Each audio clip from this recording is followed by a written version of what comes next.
Hi, everybody. Thank you for tuning in today. Let's go ahead and dive right into our topic of discussion today. Our topic is going to be about managers. So, we've all experienced both good managers and bad managers, and some of us have even been managers ourselves.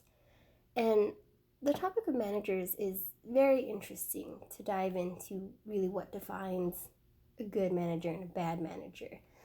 Specifically today, I want to identify characteristics and qualities of a bad manager. I want to talk about when it really is the manager's fault or really when it's our fault as the employee. Because it's so easy to place the blame on others. So I want to talk about that. And lastly, I want to talk about how communication is key on both ends for the employee and the manager to kind of even out, you know, or bury any tension between the two. So, for our first discussion, when it comes to identifying bad managers, I found a really good article that was published back in 2019 by paycheckworks.com. And they have a list of characteristics to help you identify a poor manager. And some of these characteristics include the manager that is the bully, and we all know that one, the one who just kind of is always bitter and is kind of mean to everybody. You have the absentee manager who's just never around. You can never seem to find them. You can never seem to get a hold of them, really ask them for help in any way. You have the divider, that manager who picks favorites, who you just know that they make clicks in the workplace. They also have the micromanager who's constantly watching you. You have the know-it-all who won't accept any suggestions or critique or anything like that. And one of the biggest things that stood out to me on this list was a manager that lacks communication skills. Because I know personally when I've had a bad manager, it's because I felt like I couldn't go to them with any problem or question that I had. I felt like I could not really make that connection with them. So this list was really good to read to identify what makes a bad manager. But for my next point, after we identify what makes a bad manager, we really need to think, do I really have a bad manager in the situation, or is it really my fault? Again, it's so easy to place blame, it's my manager's fault. My manager is awful. They are the reason I don't want to go to work today. They are the reason I always have a bad attitude, and they just make work awful. But at the same time, a manager can say, well, this employee is not giving their all. They are lazy. They are this, they are that. Now, according to Laura Paglis, who published an article in 2007, she gave out 2 exercises, and this is published on Journal of Management Education. They released it online. She identifies 2 exercises for both the manager and an employee to essentially switch roles. They can see the different perspective. Sometimes a manager forgets what it's like to be out, on the field and feel what it's like to be a normal employee. They sometimes forget that perspective of things.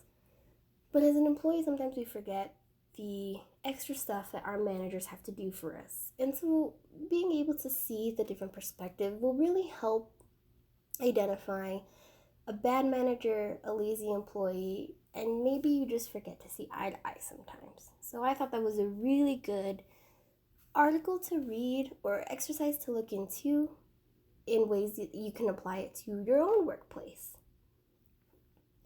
Now, for our third discussion, talking about communication and how it's really important on both ends, I found a journal that was written in 1980 called 2 Ways of Communication Practice for Managers, written by J.T. Samaras.